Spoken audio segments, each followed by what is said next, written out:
देखिए बच्चों, आज की क्लास में हम लोग इलेक्ट्रोकेमिस्ट्री के वेरी मोस्ट इंपॉर्टेंट क्वेश्चनों को करेंगे जो आपकी बोर्ड प्रिपरेशन के लिए काफ़ी हेल्पफुल होने चाहिए। जैसा पहला क्वेश्चन बोर्ड कई बार पूछता है आपसे, एक्सप्लेन द कोरिजन। इसको वेरी मोस्ट इंपॉर्टेंट की श्रेणी में आप डाल लेना बेटा, काफ़ी इंपॉर्टेंट क्वेश्चन है ये कि एक्सप्लेन द कोरिजन की कोरिजन किसको कहते हैं। तो देखिए बेटा, corrosion is a chemical reaction which involve the surface of a metal changing from an element to a compound. आपका कोरिजन एक ऐसा प्रोसेस होता है जो किसी केमिकल रिएक्शन के द्वारा क्या होता है कि जो मेटल होता है उसको एलिमेंट को चेंज कर देता है कंपाउंड में। किसमें चेंज कर देता है बेटा? कंपाउंड में। तो ऐसे प्रोसेस को हम लोग कोरिजन बोलते हैं, जिस प्रोसेस के द्वारा कोई भी मेटल का एलिमेंट कंपाउंड में चेंज होता है, ऐसे प्रोसेस को कोरिजन कहते हैं। Corrosion propagationally weakens a metal and eventually destroy it. आपका जो कोरिजन होता है वो आपका एक ऐसा प्रोसेस होता है जिसके द्वारा मेटल को डिस्ट्रॉय किया जाता है। समय के साथ इवेंचुअली क्या होती रहती है? डिस्ट्रॉय हो जाती है, मेटल खत्म हो जाती है। अगला वेरी मोस्ट इंपॉर्टेंट क्वेश्चन बेटा, स्टेट स्टैंडर्ड इलेक्ट्रोड पोटेंशियल किसे कहते हैं। 2 मार्क्स से क्वेश्चन कई बार आपसे पूछा गया है, स्टेट स्टैंडर्ड इलेक्ट्रोड पोटेंशियल किसे कहते हैं। तो देखिए, अगर आपसे ये क्वेश्चन पूछ रहा है तो आपको वहाँ पे डेफिनेशन क्या देनी है। Under standard condition the standard electrode potential occurs in an electrochemical cell से the temperature 298 kelvin, pressure 1 atm, concentration 1 molar, the symbol E naught cell represent the standard electrode potential of a cell. उम्मीद करता हूँ आपको इसमें कुछ भी समझ में नहीं आया होगा, लेकिन अब मैं इसको आपको एक्सप्लेन करता हूँ क्या बात मैंने इसमें लिखी है। बोला गया बेटा, स्टेट स्टैंडर्ड इलेक्ट्रोड पोटेंशियल किसे कहते हैं। तो अंडर स्टैंडर्ड कंडीशन, जो स्टैंडर्ड कंडीशन होती है उस पे किसी भी सेल का इलेक्ट्रोड पोटेंशियल जो होता है, उस इलेक्ट्रोकेमिकल सेल का जो इलेक्ट्रोड पोटेंशियल होता है अंडर द स्टैंडर्ड कंडीशन, उसको बोलते हैं स्टैंडर्ड इलेक्ट्रोड पोटेंशियल। तो बात अब ये आती है कि स्टैंडर्ड इलेक्ट्रोड कंडीशन क्या होती है। तो स्टैंडर्ड इलेक्ट्रोड कंडीशन होती है बेटा कि टेम्परेचर आपके पास हो 298 केल्विन, प्रेशर आपके पास हो 1 atm और कंसंट्रेशन होनी चाहिए 1 मोलर। अगर कोई ऐसा सेल है जिसकी टेम्परेचर 298 का है, केल्विन है, प्रेशर 1 atm है और कंसंट्रेशन 1 मोलर है, तो ऐसे सेल का जो इलेक्ट्रोड पोटेंशियल होता है उसी को हम स्टैंडर्ड इलेक्ट्रोड पोटेंशियल कहते हैं। इसे ई नॉट के सिंबल से प्रेजेंट करते हैं, ये लिखा गया है। ठीक, चलते हैं बेटा नेक्स्ट क्वेश्चन पे। अब ये आपको समझ में आ गया होगा कि किसी भी सेल का स्टैंडर्ड इलेक्ट्रोड पोटेंशियल का मतलब है कि जो उसका इलेक्ट्रोड पोटेंशियल को कैलकुलेट किया है वो स्टैंडर्ड कंडीशन में हमने कैलकुलेट किया है। और वो स्टैंडर्ड कंडीशन क्या होती है बेटा कि उस समय उस सेल का जो टेम्परेचर है वो 298 केल्विन होना चाहिए, प्रेशर जो है वो 1 atm होना चाहिए और कंसंट्रेशन 1 मोलर होना चाहिए। तो अगर ऐसी कंडीशन लग रही है तो ऐसे सेलों के पोटेंशियल को स्टैंडर्ड इलेक्ट्रोड पोटेंशियल कहते हैं और इसे ई नॉट सेल से रिप्रेजेंट करते हैं। चलते हैं नेक्स्ट इंपॉर्टेंट क्वेश्चन की तरफ भैया, वेरी मोस्ट इंपॉर्टेंट क्वेश्चन है, इसको देख लीजिए बेटा। State first law of Faraday. अब क्या है ना बेटा, ये क्वेश्चन जो है बोर्ड ने पिछले साल से सिलेबस से हटा दिया है, लेकिन पिछले साल के पेपरों में भी ये क्वेश्चन पूछा गया है और इस साल अनसॉर्ड में भी दिया गया है। तो इसलिए इस क्वेश्चन को आपको पढ़ के जाना है। वो 30% जो रिमूव हुआ है उसके चक्कर में आपको नहीं पढ़ना है, कहीं ऐसा ना हो कि गलती से आपको बोर्ड इसको पूछ ले और आप वहाँ लिख ना पाए। तो 30% रिड्यूस सिलेबस में आपको इस लॉ को हटा दिया गया है, लेकिन पिछले साल भी ये जो लॉ है आपका हटा हुआ था, लेकिन बोर्ड ने पूछा और इस साल के अनसॉर्डों में भी लगातार ये क्वेश्चन पूछ रहा है। इसलिए हम एक लॉ को एक्स्ट्रा पढ़ के जाएंगे ताकि पूछे वहां हम लिख सकते। State first law of Faraday. Faraday first law, the amount of substance deposited at the electrode is proportional to the quantity of the electricity passes through the electrolyte.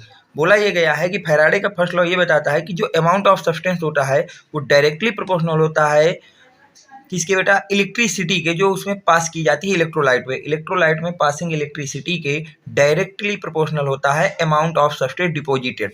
तो W directly proportional to Q. W जो होता है आपके पास वो होता है amount of substrate deposited और क्यू होता है अमाउंट ऑफ इलेक्ट्रिसिटी पास्ड। ठीक, अब हम जानते हैं क्यू को हम लिख सकते हैं आई टी बेटा। तो क्यू को हटा के मैंने यहाँ पे लिख दिया आई टी, क्योंकि क्यू जो होता है बेटा वो आई टी के बराबर होता है। तो अगर क्यू को हटाएंगे बेटा तो वहाँ पे आई टी लिखा जा सकता। W directly proportional I T हो गया।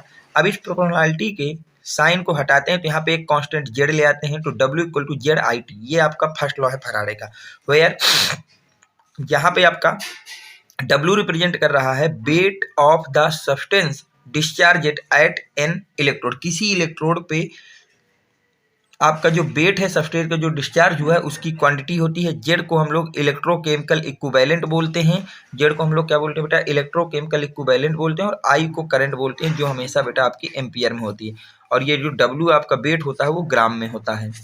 इस बात को आप समझ लीजिएगा ध्यान से। ये आपका फर्स्ट लॉ है, तो इसको आपको अच्छी तरह से पढ़ के जाना है। इस लॉ को पढ़ लेंगे, एक लॉ एक्स्ट्रा पढ़ के जाएंगे तो कोई दिक्कत नहीं होनी चाहिए आपको। बोर्ड का मामला है, हम रिस्क नहीं ले सकते इसमें किसी भी तरह का। तो ये फर्स्ट लॉ उम्मीद करता हूँ कि आपको समझ में आ गया होगा। इसको 2 से 3 बार आप लिखेंगे तो आपको अच्छी तरह से इसको समझ में आ जाएगा। चलते बेटा नेक्स्ट क्वेश्चन की तरफ। देखिए नेक्स्ट क्वेश्चन कह रहा है, what do you understand by specific conductivity, equivalent conductivity and molar conductivity, how are they related with each other. बोला गया है कि आप ये बताइए कि स्पेसिफिक कंडक्टिविटी किसे कहते हैं, इक्विवेलेंट कंडक्टिविटी किसे कहते हैं, और मोलर कंडक्टिविटी किसे कहते हैं, और इन तीनों में रिलेशन आपको बताना है। तो याद रखिए बेटा, सबसे पहले हम लोग लिखेंगे स्पेसिफिक कंडक्टिविटी को। किसको लिखेंगे बेटा? स्पेसिफिक कंडक्टिविटी को। The reciprocal of resistivity is called specific conductivity. जो आपका रजिस्टिविटी होता है उसके रेसिप्रोकल को हम लोग स्पेसिफिक कंडक्टिविटी कहते हैं, और इसे कप्पा से रिप्रेजेंट करते हैं। It is denoted by kappa. तो रजिस्टिविटी रो होता है तो कप्पा इक्वल टू हो जाएगा 1/रो बेटा। अब रो को हमको पता है कि जो रो होता है रजिस्टिविटी वो होती है बेटा RA/L के। किसके बराबर होती है बेटा? RA/L के। तो रो की जगह मैंने रख दिया RA/L। अब ये L कल के दिन ऊपर जाएगा तो कप्पा इक्वल टू बेटा L/RA हो जाएगा। जहाँ K जो आपका है वो स्पेसिफिक कंडक्टिविटी है, L जो है length of any one electrode, किसी एक इलेक्ट्रोड की लेंथ है, R जो आपका है रेजिस्टेंस ऑफ सोल्यूशन है, और L जो है वो आपका एरिया है, क्रॉस सेक्शन एरिया है किसका बेटा? आपका जो इलेक्ट्रोड लिया गया है आपका। अब दूसरी डिफिनीशन आपको लिखना है इक्विवेलेंट कंडक्टिविटी की। किसकी लिखना है बेटा? इक्विवेलेंट कंडक्टिविटी की डिफिनीशन लिखना है कि इक्विवेलेंट कंडक्टिविटी किसे कहते हैं या क्या होती है। इक्विवेलेंट कंडक्टिविटी किसे कहते हैं, ये क्या होती है, इस बात को आपको लिखना है। तो अब इसको भी समझ लेते हैं ध्यान से। Equivalent conductance is defined as the conductance of all the ion produced by 1 gram equivalent of an electrolyte is given solution। Given किसी सॉल्यूशन में टोटल कितने आयन आपका इक्विवेलेंट कंडक्टिविटी दे रहा है, टोटल आयनों की जो कंडक्टेंस होती है, कितने आयन को 1 ग्राम इक्विवेलेंट में प्रेजेंट टोटल आयनों का जो कंडक्टेंस होता है उसको हम लोग इक्विवेलेंट कंडक्टिविटी कहते हैं। ठीक बेटा, इसका फार्मूला होता है equivalent conductivity equal to kappa into 1000 divide by N, जहाँ एन बेटा नॉर्मलिटी होती है, लेमडा इक्विवेलेंट को इक्विवेलेंट कंडक्टिविटी कहते हैं। चलते हैं बेटा लास्ट की तरफ। अब मोलर कंडक्टिविटी की बात कर लेते हैं कि मोलर कंडक्टिविटी किसे कहते हैं।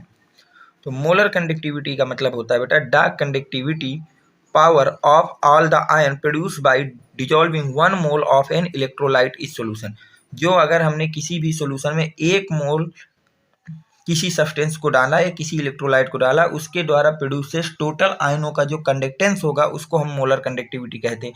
और एक इक्विवेलेंट के आयन का जो टोटल कंडक्टेंस होता है उसको मोलर इक्विवेलेंट कंडक्टिविटी कहते हैं। तो अगर एक इक्विवेलेंट सब्सटेंस के आयन है तो इक्विवेलेंट कंडक्टिविटी, और अगर 1 मोल के आयन का कंडक्टेंस है तो उसे मोलर कंडक्टिविटी कहेंगे। दोनों में बेसिक डिफरेंस है। मोलर में 1 मोल के आयन और इक्विवेलेंट में 1 इक्विवेलेंट के आयन का कंडक्टेंस होता है। तो लेमडा एम इक्वल टू होता है kappa into 1000 divide by M, जहाँ लेमडा एम को मोलर कंडक्टिविटी और एम को बेटा मोलरिटी बोलते हैं। यूनिट की बात करें तो इसकी होती है बेटा siemens centimetre square mole inverse. अब आते हैं बेटा relation between the conductivity molar and equivalent. तो याद रखना मोल इक्विवेलेंट कंडक्टिविटी जो होती है वो molar conductivity divide by balance factor के इक्वल टू होती है। ये आपका 5 नंबर का क्वेश्चन है जो बोर्ड पूछता है। इसको इतना ही आपको लिखना होगा। पहले तीनों की अलग अलग डिफिनीशन लिख दी। स्पेसिफिक कंडक्टिविटी किसे कहते हैं, इक्विवेलेंट कंडक्टिविटी किसे कहते हैं और मोलर कंडक्टिविटी किसे कहते हैं, और फिर तीनों में रिलेशन आपको निकाल के दे दिया गया। चलते हैं बेटा आज की क्लास का नेक्स्ट क्वेश्चन, और ये लास्ट होगा। अब अगला क्वेश्चन आपसे कह रहा है write short notes of Nernst equation and free Gibbs energy. Nernst equation और फ्री गिव्स एनर्जी में आपको शॉर्ट नोट लिखनी है। तो नर्नेस्ट इक्वेशन क्या होती है बेटा, the relation between the energy अथवा potential of a cell to the concentration of participating ion तथा सेल के पोटेंशियल के बीच में जो रिलेशन बताने वाली एक इक्वेशन होती है उसे नर्नेस्ट इक्वेशन कहते हैं। नर्नेस्ट इक्वेशन होती है E equal to E naught minus 0.059 divide by N log 10 base Q, where यहाँ पे जो आपका E है बेटा वो ईएमएफ ऑफ सेल है, E naught standard EMF of cell है, एन को बेटा total number of electron lost अथवा गेन एनी वन इलेक्ट्रोड किसी एक इलेक्ट्रोड में लॉस या गेन किए गए टोटल इलेक्ट्रॉनों की नंबर होता है। क्यू को हम बोलते हैं reaction coefficient of overall reaction, पूरी रिएक्शन का रिएक्शन कोफिशिएंट जो होता है उसको क्यू बोलते हैं बेटा। तो ये हो गई नर्नेस्ट इक्वेशन। अगला आपके पास है फ्री गिव्स एनर्जी। अगला जो है आपके पास वो है बेटा फ्री गिव्स energy. The energy associated with a chemical reaction, वो एनर्जी जो एसोसिएट होती है किसके द्वारा बेटा, with a chemical reaction that can be use to do work. Energy associate होती है केमिकल रिएक्शन को वर्क करने में, उसी को बोलते हैं फ्री गिव्स एनर्जी। तो रिएक्शन की जो फ्री गिव्स एनर्जी होती है वो क्या होती है, प्रोडक्ट की एनर्जी माइनस रिएक्टेंट की एनर्जी का जो डिफरेंस होता है उसको हम लोग बोलते हैं फ्री गिव्स एनर्जी। उम्मीद करता हूँ कि ये पांचों क्वेश्चन आपको इस चैप्टर के जो वेरी मोस्ट इंपॉर्टेंट क्वेश्चन है वो आपके समझ में आए होंगे। अगर ये क्वेश्चन आपको समझ में आए हैं, आपके बोर्ड के प्रिपरेशन के लिए हेल्पफुल हैं, तो आप वीडियो को लाइक करेंगे, चैनल को सब्सक्राइब करेंगे और अपने फ्रेंड सर्कल में ज़्यादा से ज़्यादा लोगों तक शेयर करेंगे। अगर आपको किसी भी बोर्ड की प्रिपरेशन में किसी भी टॉपिक को लेकर कोई डाउट है या आप चाहते हैं किसी पर्टिकुलर टॉपिक पे मैं वीडियो आपको प्रोवाइड कराऊं, तो आप उस चीज़ को कमेंट बॉक्स में लिखेंगे और मैं उसको आपको नेक्स्ट वीडियो में प्रोवाइड कराने की पूरी कोशिश करूंगा। आप लोग टेलीग्राम के लिंक इसी वीडियो के डिस्क्रिप्शन में होगा, उसमें जा करके आप जुड़ जाइए। उसमें कई चीज़ें जो आपके एग्जाम से रिलेटेड होती हैं वो मैं भेजता रहता हूँ, और मेरा व्हाट्सएप नंबर भी इसी के लिंक में होगा जहाँ से आप मैसेज करके मेरे ग्रुप में जुड़ सकते हैं। अगर आपको वीडियो पसंद आया हो तो वीडियो को लाइक करें, चैनल को सब्सक्राइब करें और अपने फ्रेंड सर्कल में ज़्यादा से ज़्यादा लोगों तक शेयर करें। Thanks for watching, next video coming soon.